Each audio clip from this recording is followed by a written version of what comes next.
নমস্কার, আমি সপ্তর্ষি ঘোষ।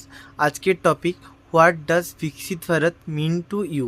এই কথা বলতে গেলে প্রথমেই বলতে হয়, প্রত্যেকটি স্বাধীনতা সংগ্রামী এই স্বপ্ন দেখেছিল যে স্বাধীন ভারত। সেই স্বাধীন ভারত থেকে আমরা প্রত্যেকটি ভারতের নাগরিক এই স্বপ্ন নিয়ে ঘুমোতে যাই যে আমাদের ভারত আত্মনির্ভর ভারত হবে, আমাদের ভারত কোনো অংশেই পিছিয়ে থাকবে না।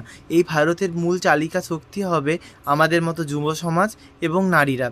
তারা এই সমাজকে এগিয়ে নিয়ে যাবে, যেখানে কোনো মানুষ দরিদ্রতার নিম্ন সীমাতে থাকবে না।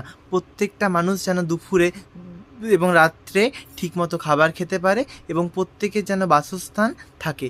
এই স্বপ্ন নিয়েই আমরা গড়ে তুলব আমাদের ভবিষ্যতের ভারতবর্ষ, যেটা হবে আত্মনির্ভর ভারতবর্ষ। এই ভারতবর্ষকে স্বপ্ন দেখবে কারা? আমাদের মতো যুব সমাজরা, আমাদের যার বাণী হবে, আমরা শক্তি, আমরা বল, আমরা ছত্রদল। নমস্কার।